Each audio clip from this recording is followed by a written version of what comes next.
This is Kevin F. Pope with the Pope's Perspective and my favorite films of 2018. If you watched my video of my most anticipated films of 2018, you'll know that there was a lot of films that I was really looking forward to. And for the most part, I was not disappointed. There were so many good films this year, both films on my list, films that I was not expecting on my list, that I saw that I just absolutely loved. Some of these films I've already done reviews for, so I'm not going to talk a whole lot about most of those films. May take a little bit about some of the other films I didn't get around to doing reviews for whatever reason.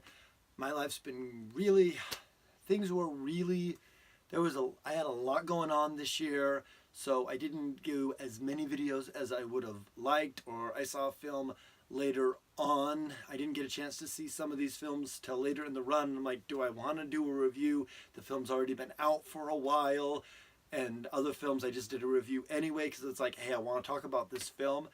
And by the time we got to the end of the year, some of the films I'm like, you know what? This film's gonna be on my top 10 list, so I'm just gonna wait to do the film on that list and talk about it then. One film in particular, I would have normally have done a review, but it hit me at such a personal level. So I was like, this film is so personal to me, I don't want to talk about it yet, but I definitely want to talk about it now. And I'm ready, and but now I'm ready to talk about that film a little bit more, which you'll find out later on my list. Let's start out with some honorable mention. There was the Christopher Robin film. Christopher Robin is older, and then he's kind of, I don't know, we've seen this tale before where it's like the character becomes older and they're forgetting their childhood, and become so wrapped up in their life now, and they're so busy, and it's like, oh, well, I gotta go to work and I've got to do this, and I don't have any time for childhood anymore. There were a lot of themes in that. It was fun seeing these characters come to life, seeing Winnie the Pooh, Tigger, Eeyore, Piglet. This was a fun film. They really took some care in these characters and paying respect to these characters who many of us have loved for years, for generations. It's worth seeing. And the same to be said for Mary Poppins Returns, another film that was from a classic film, a classic character. And I really never had any worries about this film because of the people involved. Emily Blunt, the director from Into the Woods, and I'm just like, I think these people could pull it off. And you know what? They were really respectful to the film, and it was really fun. It was really well done. My big complaint was the musical numbers are not near as memorable as the original film. And like watching the movie, I was more like, oh, here's the supercalifragilisticexpialidocious number. Oh, this is the spoonful of sugar number. Oh, this is the step in time number. Like number after number after number. It felt like it was reminiscent of that one. And I came out of the film and I wasn't singing the songs from Mary Poppins Returns. I was singing the songs from the original Mary Poppins. So I liked that it harkened to the original film, but I wish the songs were more their own and I remembered the new songs a little bit more. That's my big complaint from the film, but it's still worth checking out, and it's an honorable mention. Great film. Really good film. First Man with Ryan Gosling. This film was really, it was a little slow going in. Like the film took a while to pick up, but what I really loved about the film was you just got a sense of like what they went through to get to the moon. The sense, I mean, the losses, the risks that they took, and how hard this was for their families. And it really puts you there, and that experience, it was really engaging on that level. And once they get to the moon, that stuff is really good, well worth checking out. Won't You Be My Neighbor? the documentary on Mr. Rogers. I mean, we live in such a cynical world today. There's so much in the media talking about all the craziness going on in the world, and to see something in celebration of Fred Rogers, a man who wanted his children to see the good in the world, a man who showed so much good and wanted children to know their potential. And it was a really great documentary on Mr. Rogers, and it is something we need today. So also worth checking out, and those are my honorable mentions. And now to the top 10 films of 2018. This is my list. This is my favorite films. It doesn't mean they're the best films of the year. This is my personal favorites. You may agree with them, you may not, but these are my favorite films of 2018. Number 10, Isle of Dogs. Wes Anderson's new stop-motion animation film. Really fun film. Very Wes Anderson film. I enjoy Wes Anderson. It's got a great story about this. I babbled on too long with this one. Wes Anderson, stop-motion animation, dogs.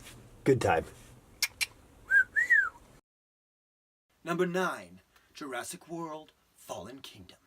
I may be the only one who has this film on their list, but I really liked this film. I thought the film was a lot of fun, okay? It may not be for everyone, but I go into a Jurassic Park film seeing some fun dinosaur action, and we got that in this film. It may not be everybody's cup of tea, but I sure enjoyed it. For me, what I want to see is some great T-Rex stuff. We saw some T-Rex stuff. Number 8, Incredibles 2. The Pixar sequel that we've all been waiting for, and for the most part, did not disappoint. We're back in the world of the Incredibles. We're back into this superhero family, and really that's the core of this film. There's some good stuff with the superhero stuff. There really is, but the core of this film is the family stuff, and specifically the stuff with Jack Jack. Jack Jack is by far my favorite part of this film. 15 years in the making. It was worth the wait. Number 7, Into the Spider-Verse. This was a film that kind of came out of nowhere. I mean, we have had so many different takes on Spider-Man. We've had a lot of Spider-Man films, okay? This is a different Spider-Man. This is not Peter Parker. This is Miles Davis. So this is another Spider-Man, and the fun of this Spider-Man is the premise of the film. Different universes collide, and these different incarnations of Spider-Man end up meeting up, and it's a lot of fun.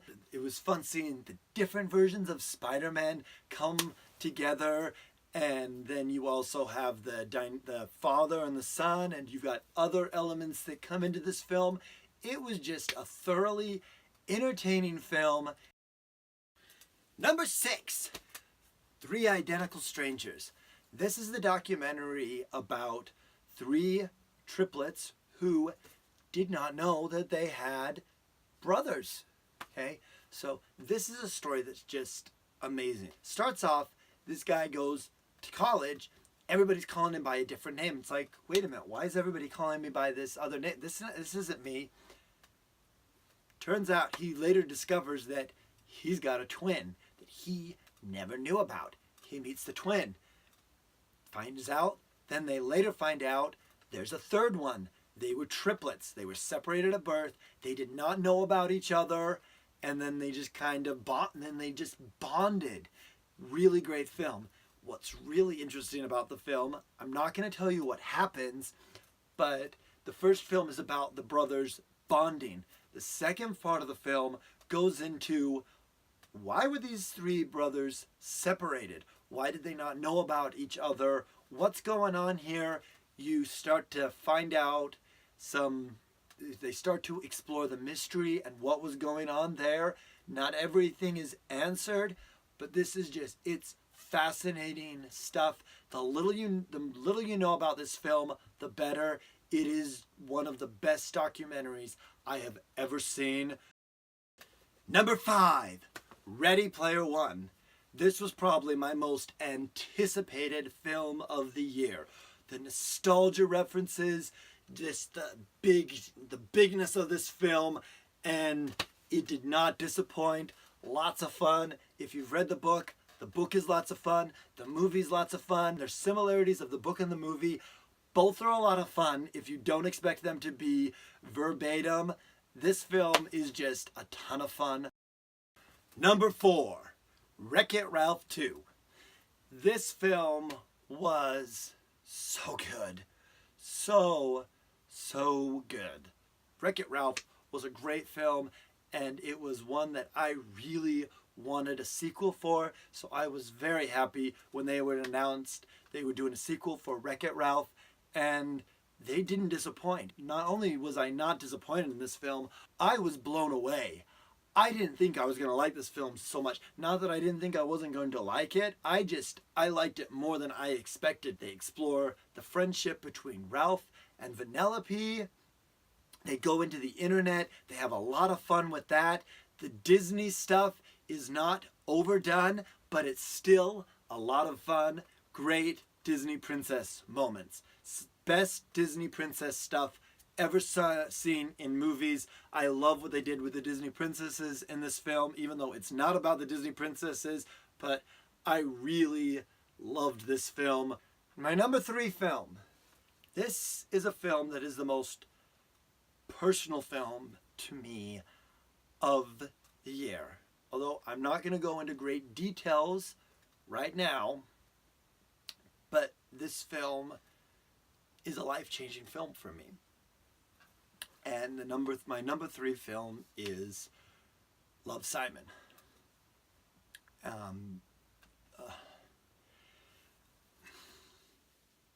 This film inspired me.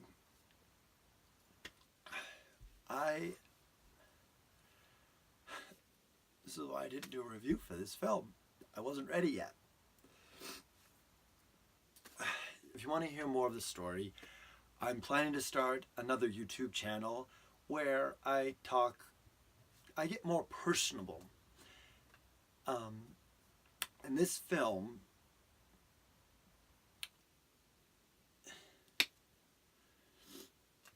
I know this is why I didn't do the review. Okay. This film inspired me to come out as a bisexual. So, I don't like to get too personal on these reviews, but this film hit me personally.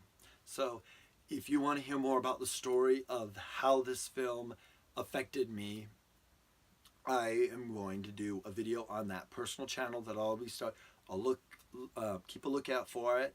Once I get that video out, I will put a link to this video for that video if you are interested in watching it. If you're not interested in watching my personal life, that's fine. Love, Simon, the story about this kid in high school who's gay, who hasn't come out yet. And what I love the most about this film is that they didn't do the stereotypes of being gay. The film was surrounded about him coming out, but it was about a regular kid who just happened to be gay. Because so many times they over-exaggerate the gayness of a character on how gay they're, and it's like that makes the main thing, and that's the main thing about their personality is they're gay and all of the gay stereotypes. And I love that this was just a regular kid, okay? And this story was so well done, and you get with him with being with his friends, being with his family, and then as the film progresses, how things are once his friends and family find out, how they handle it, what happens after that. So it's a coming-of-age film. We've seen a dozen films like this before, but this is huge because this is the first LGBTQ major film with a character that... So Yes, we've seen films like this with straight relationships a lot, but not in the LGBTQ community. So this film was huge. It was a huge film for me. Sorry about that tangent. If you are interested in that video, I should have that up shortly for you to watch on my second channel, which I will be starting. Number 2, Paddington 2. One of the most charming characters ever. I don't get ever done. I adore Paddington Bear. These Paddington films are so well done, so respectful to the original character, and this movie is so much fun. Even if you did not like the first Paddington film, see the second film. It's even better. You've got to see Hugh Grant in this film. He is so funny as the bad guy, playing this washed up actor. It's an exaggerated version of himself, and he just has fun with it. He's so much fun to watch, and this whole film is a delight from start to finish. I know I'm not talking about much of the plot, but it's just, go see this bear. You want to go see a fun, heartwarming film that you could take the whole family to, the whole family can enjoy. Paddington 2. What a great film. What a great bear. I have so much good to say about this film. Paddington 2, fantastic. And my number 1 film of the year. Well, there was one film this year that I had so much to talk about that I ended up doing a 2-part video because I just had so much to say about that film. And that film, if you haven't already guessed, is Avengers Infinity War. Wow. Epic what they did with this film. Amazing with what went together for this film to happen. All of the Marvel films leading up to Infinity War. It did not disappoint. It left us wanting to know with answers like the ending. The ending gave us, okay, where's the next film coming? Because, wow. So, I'm sure many people have already seen Avengers Infinity War. If you haven't, I'm not going to give you the spoilers. Most people have seen it, but I'm not going to give you spoilers. But this film was, wow. Loved this. I loved Avengers Infinity War. Such a good film. Such an achievement. This film was just mind-blowing. It was amazing. It was mind-blowing. It leaves us wanting to know what's going to happen in the sequel, in the next film, much like the end of Empire Strikes Back left us what's going to happen. And this one, even the stakes at the end of Avengers Infinity War and what happened and what that means and where that takes the next film and what they're going to do with that. Yeah, Infinity War was just amazing. I loved Infinity War. I didn't even think I was going to like the film as much as I did, even though I love these films. So, my number 1 film of the year, Avengers Infinity War. And these are my favorite films of 2018. Like I said, you may agree with my list, you may disagree with my list. But this is my list. These are my personal favorite films. Doesn't mean you have to like them. Doesn't mean you have to hate them. It's my list for my favorite films of the year. And that's The Pope's Perspective.